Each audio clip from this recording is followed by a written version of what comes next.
What is going on, guys? It's Tazz here, and welcome back to the channel. Now today what I've got for you guys is the first Destiny 2 video in quite a while. I had to look it up, it's been so long, but Destiny 2 released all the way back in September of 2017. This game has been out for almost 3 years at this point. It's crazy that up until about a week or so ago, I hadn't touched this game in what feels like years. But as it happens about this time of year almost every year, I was starting to get kind of bored of Modern Warfare, and I'm still waiting on Halo 3 to drop on PC for the Master Chief Collection, so I decided to see how good old Destiny 2 was doing after all these years. And a surprise to be sure, but a welcome one, I am once again hooked on this game. It seems kind of weird, but I feel like both Destiny 1 and Destiny 2 had the same effect on me. I played it a lot when it first came out, didn't touch it for at least a year or so, and then came back and started grinding away again. I stopped playing D2 after the first DLC released, which was Curse of Osiris. I finished up the DLC on my main hunter character on PS4,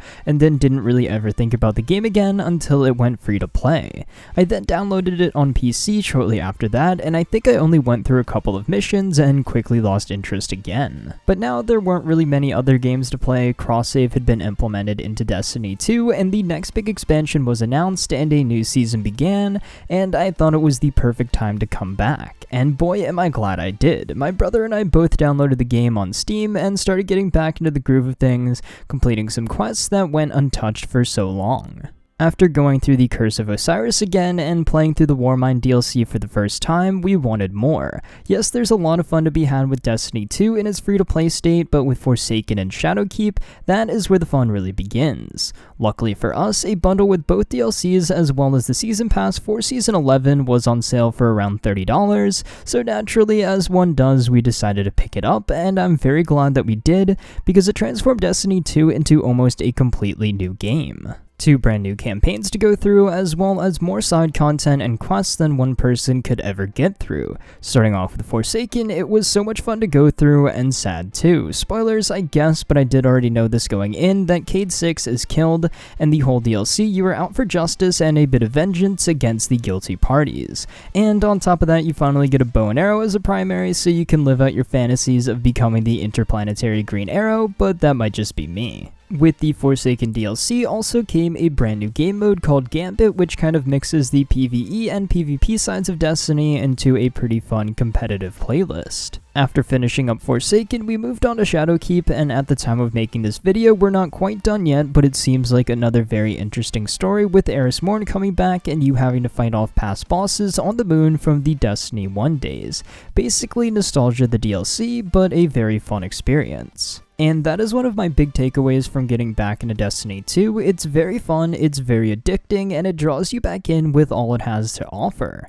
It looks and plays amazing on PC, especially at high frame rates as opposed to consoles where I'm pretty sure it's locked at 30 FPS, so that is a major upgrade playing this on a higher refresh rate monitor hooked up to a rig more powerful than a console. And as much as there's been a lot that has changed in the time I've been gone from the game, a lot has also stayed the same, and it's not all good news coming back into Destiny 2. Most of the issues that caused me to stop playing the game back in the day are still present, and some have even gotten worse. There are just a lot of long, boring, monotonous quests out there that probably are not even worth it in the end. So many microtransactions with the Eververse store and Silver. They even added a Season Pass style battle pass to the game, just like every other game has in the past couple of years, and it also really seems to just punish free-to-play players by locking all of the good stuff behind a paywall, requiring you to either be up to date on DLC or buy a completely separate season pass to have access to the premium battle pass loot. I still run into server and connection issues, certain missions glitch out and I have to return to orbit and then go back into it. Also, I saw in one of the startup messages and have heard a bit about this, is that they are supposedly removing certain planets and missions when Beyond Light launches, meaning a lot of the vanilla content will just be gone.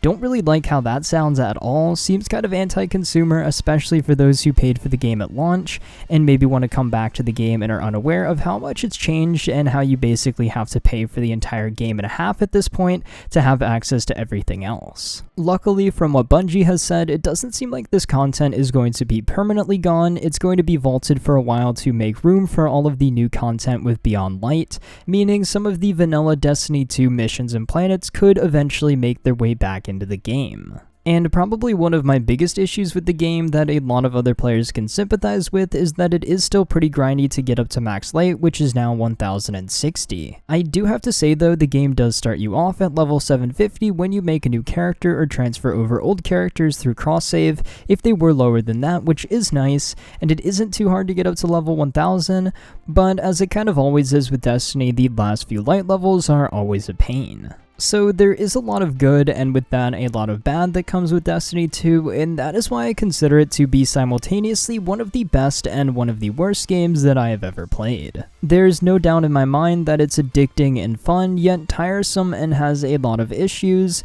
If you've played Destiny 1 or 2 for any extended period of time, I think you kind of get where I'm coming from here. But I do believe Bungie is heading in the right direction now after they've split from Activision and are flying solo for the Beyond Light expansion. The story teaser and gameplay trailer that they released for it look really good, and all of the new content that they've added with the new season as kind of a prologue to Beyond Light is great as well, so I'm glad that I've gotten back into the game when I did so I can prepare for what is coming at the end of September. The return of the Exo Stranger as well as a deeper dive into the darkness, it looks like a really good expansion and a nice start to their plan of expansions going through 2022.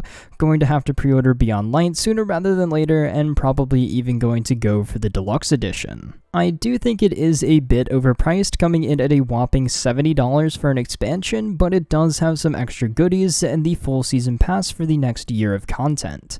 I'd say probably the $50 bundle with just the expansion and season pass is the best deal, but if you want to splurge and go for the deluxe edition, I wouldn't be the one to stop you, because Bungie has already wrote me back in, especially when we actually got to hear the Guardian speak a couple of times within the Forsaken and Shadowkeep DLCs. As the kids say nowadays, I was completely shooketh when the Guardian speaks, but you know stuff is about to go down when that happens. But with all of that said, I've had a blast coming back and playing Destiny 2 again. It has been so much fun reliving old memories with my brother and making new ones. Hopefully they do add crossplay soon so I can get more of my friends in that I played with over on PS4. So if you have not played Destiny 2 in a while, I'd highly suggest you jump back on it. Even if you've never even played it, the base game is free to play, so you can always just try it out and see what you think.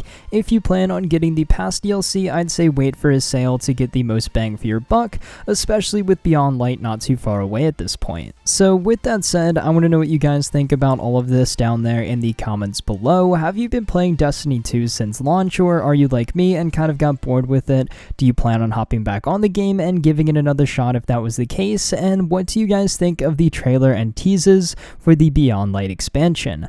Let me know your thoughts on all of this down there in the comments below. But until next time, guys, it's been Tazz, and I'll see you guys in the next video.